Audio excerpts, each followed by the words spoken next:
सुनिए एक प्यारा सा संवाद।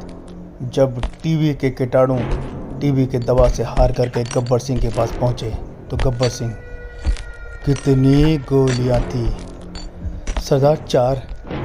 कौन कौन सी थी रे? सरदार INS रिफेम्पिसिन पायरिजिनामाइड इथेम्बुटाल।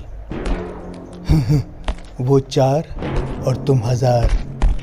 फिर भी वापस आ गए, फिर भी हार कर आ गए। क्या सोच कर आए थे? सरदार तुम्हें इनाम देगा, सरदार तुम्हें शाबाशी देगा। क्या करें सरकार, वो चारों दवाएं बहुत ही स्ट्रांग हैं, डॉट्स में मिलती हैं और इनके आगे हम टिक नहीं पाते हैं सरदार। पागल, टिक नहीं पाते हैं। यहाँ से 50-50 कोस दूर जब मैं अपने टीबी के कीटाणु भेजता था ना, तो गाँव वाले कहते हैं शांति से मर जाओ, अब तुम्हारा कुछ नहीं हो सकता। और आज उसी गब्बर सिंह का नाम तुमने मिट्टी में मिला दिया। अरे सरकार, वो पहले ज़माने की बात थी, आज की बात नहीं है। आज तो डॉट से इतनी ताकतवर और मजबूत दवाएं मिलती है कि हम उनके सामने टिक नहीं पाते हैं। बस ज़रूरत है, ये आदमियों में इतनी शिक्षा हो गई है, इतना एजुकेशन हो गया है, दवा टाइम टाइम से लेते हैं, एक दिन भी गोली मिस नहीं करते हैं और थोड़े दिनों में हमारा सफाया चालू हो जाता है। यही हाल रहा है सरदार, तो हमारा नामो निशान इस धरती से बहुत जल्दी मिट जाएगा। हम ऐसा नहीं होने देंगे रे। हम लोगों के दिमाग में अफवाह फैलाएंगे, हम लोगों को डराएंगे। तुम जानते हो ना, जो डर गया समझो वो मर गया। हाँ सरकार, जल्दी से कुछ करो, नहीं तो हमारा सफाया होने में टाइम नहीं लगेगा। हाँ हम करेंगे, हम जरूर करेंगे। हम लोगों को गलत बातें बताएंगे, हम लोगों को डराएंगे, कहेंगे ये बीमारी कभी दूर नहीं हो सकती है। हम लोगों को समझाएंगे कि ये दवा लेने से कोई फ़ायदा नहीं है। हम लोगों के मन में इच्छा करेंगे कि वो दवा बीच में ही छोड़ दें। हम लोगों को गलत लोगों से मिलवाएंगे जो उनको ये समझाएंगे कि ये दवा वो सब बकवास है, इससे कुछ नहीं होगा, तुम और किसी विधि से इलाज करा लो। तब देखना कैसे तुम लोग उनके जिस्मों में दूर दूर तक फैल जाओगे और उनका सफाया कर दोगे। बहुत जल्दी वो दिन आएगा। हाँ सरकार, जल्दी से कुछ कर लो, नहीं तो हम लोग मर जाएंगे और तुम्हारे साथ कोई रहेगा नहीं। समझ में आ गई बात? तो दोस्तों, अभी आप सुन रहे थे टीबी के कीटाणु और गब्बर सिंह के बीच में बात। मेरे कहने का मतलब सिर्फ इतना ही है कि इस बीमारी से जब आप लड़ रहे होते हैं, दवा ले रहे होते हैं, तो बहुत सारी चीज़ें आपके दिमाग में आती है और आपको ये मजबूर करती है या ऐसा एहसास दिलाती है कि ये दवा छोड़ दें, पर ऐसा भूल कर भी मत कीजिएगा। एक मरीज का मेरे पास फ़ोन आया था जिनकी कुछ ऐसी ही समस्या थी, तो मेरी उनसे क्या बात हुई है, आइए सुनते हैं वीडियो के अगले भाग में। हेलो। हेलो। हाँ जी। सर नमस्कार। नमस्कार। सर मैंने व्हाट्सएप पे आपको 2 CT स्कैन भेजी थी गजानंद मीना के नाम से।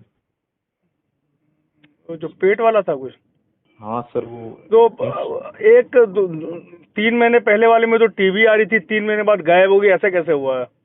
पहले सर मैंने 7 महीने दवाई ले ली थी टीबी की। नहीं, जो 7 महीने लेने के बाद भी जो आप जनवरी या फरवरी में किए थे एक, तो उसमें तो आ रही थी, जो उसके फाइंडिंग थी वो टीबी के ही थे, लेकिन 2 महीने के बाद सिटी में बिल्कुल गायब कैसे हो गई?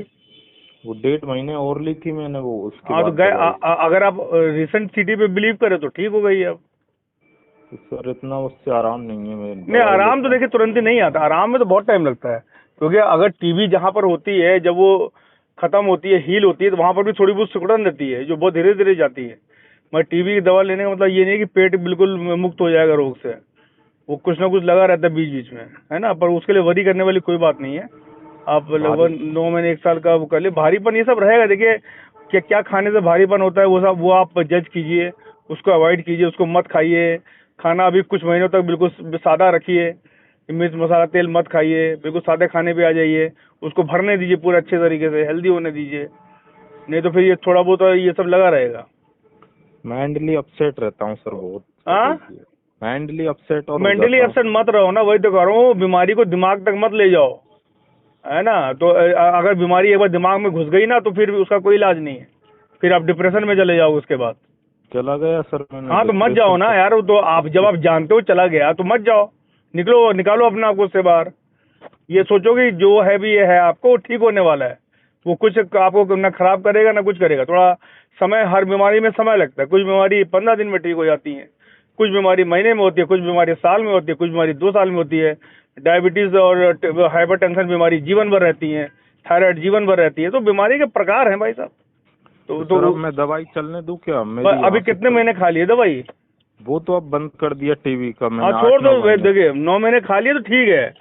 अगर बाकी तो अब आप अपनी लाइफस्टाइल पे ध्यान दीजिए, योगा कीजिए, मेडिटेशन कीजिए और घूमिए फिरिए, दिमाग को स्वच्छ रखिए, बीमारी के बारे में सोचना बंद कर दीजिए।